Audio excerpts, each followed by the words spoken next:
चौधरी है, जीबीएस से president Jammu university. आज जो हमने ये प्रोटेस्ट कॉल किया था एक शॉर्ट नोटिस पे, उसमें ये कि जम्मू यूनिवर्सिटी में एक रिक्रूटमेंट का नोटिफिकेशन आता है 2022 में असिस्टेंट प्रोफेसर के लिए पॉलिटिकल साइंस डिपार्टमेंट में। जब वहाँ रिक्रूटमेंट का नोटिफिकेशन आता है, वहाँ क्लियरली मेंशन किया हुआ है कि जब यूनिवर्सिटी में या किसी भी ऑटोनॉमस बॉडी में जो स्टेट के अंडर आती है, रीऑर्गेनाइजेशन एक्ट के बाद उसमें जे.एंड.के रिजर्वेशन रूल 2005 की बात की गई है, वो एप्लीकेबल होगा, जिसमें एसआरओ 294 एप्लीकेबल होगा। एसआरओ 294 की हम बात करेंगे, उसका जो पार्ट सेकंड है, सेक्शन 4 क्लियरली बोलती है यहाँ जम्मू यूनिवर्सिटी में कोई भी जो एपी की एलिजिबिलिटी फुलफिल करता है वो यहाँ का परमानेंट डोमिसाइल होना चाहिए union territory of Jammu and Kashmir की। जब हमने वहां पे देखा रिक्रूटमेंट का जो शॉर्टलिस्ट कैंडिडेट का नोटिस आया, वहां पे हम देख रहे हैं वहां पे एक यूनियन टेरिटरी ऑफ लद्दाख से एक बंदे को वहां पे इन्होंने शॉर्टलिस्ट किया हुआ है। वो किस बेस पे हुआ, हम ये सवाल करते हैं यहाँ के वाइस चांसलर से। हमने एक यहाँ पे एक एप्लीकेशन लिखी यहाँ रजिस्ट्रार साहब को, उनका जब रिप्लाई आया उनने बड़ा प्यारा सा रिप्लाई दिया, उसमें ये लिखा हुआ था कि हम यूजीसी की गाइडलाइन फॉलो कर रहे हैं। भाई एक ही रिक्रूटमेंट का नोटिफिकेशन, आप उसमें मुझे ये बताओ आप दो रूल कैसे फॉलो कर सकते हो? अगर आपने यूजीसी की गाइडलाइन फॉलो करनी थी तो आपने वो पूरे नोटिफिकेशन के लिए करनी थी। सबसे पहले तो ये कॉन्ट्राडिक्ट कर गई रीऑर्गेनाइजेशन एक्ट के साथ। रीऑर्गेनाइजेशन एक्ट क्या बोलता है? आप या तो आप बोलते हो कि एक देश एक विधान एक संविधान, जब बात एसटी एससी समाज की आती है तुम्हारा वो एक विधान एक संविधान वाला नारा कहां चला जाता है?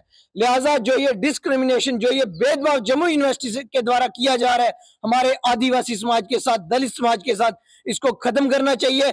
मैं रिक्वेस्ट करूंगा यहाँ की जो नई गवर्नमेंट बनी है, ऑनरेबल उमर अब्दुल्ला साहब से मैं रिक्वेस्ट करूंगा कि वो इस पे जो है कॉग्निजेंस ले। मैं एजुकेशन मिनिस्टर से भी रिक्वेस्ट करूंगा और ट्राइबल मिनिस्टर से खासकर रिक्वेस्ट करूंगा, इस तरह की जो धांधली की जा रही है जम्मू यूनिवर्सिटी में, इसमें सख्त से सख्त कार्रवाई की जाए। हमारी सबसे पहली डिमांड है जो जो इसमें कल्प्रिट है, यहाँ की जो रिजर्वेशन कमेटी है उसने उसको अप्रूवल कैसे दिया है? आप कैसे, मतलब एक जो नॉन डोमिसाइल है आप उसको कैसे यहाँ पे रिक्रूटमेंट में शॉर्ट लिस्ट कर रहे हो? क्या आपने जो रिक्रूटमेंट का नोटिस था वो नहीं पूरा पड़ा? तो लिहाजा मैं आपके माध्यम से यही एलजी एडमिनिस्ट्रेशन से, एलजी साहब से भी ये गुजारिश करता हूँ, थोड़े होश के नाखून लें, थोड़ा नींद से जागें। थोड़ी आप, हमें पता है आपने वापस जाना है यूपी, यहाँ नहीं रुकना हमारे पास, लेकिन फिर भी थोड़ा बहुत हमारा भला करके जाओ। ऐसा ना हो कि यहाँ से आप जाओ तो लोग आपको गालियां देते रहें। तो मैं वाइस चांसलर साहब से भी ये गुजारिश करता हूँ, टाइम इनका भी थोड़ा रह गया यहाँ पे, अगर थोड़ा टाइम रह गया है तो इसमें भी कुछ अच्छे काम करके जाओ।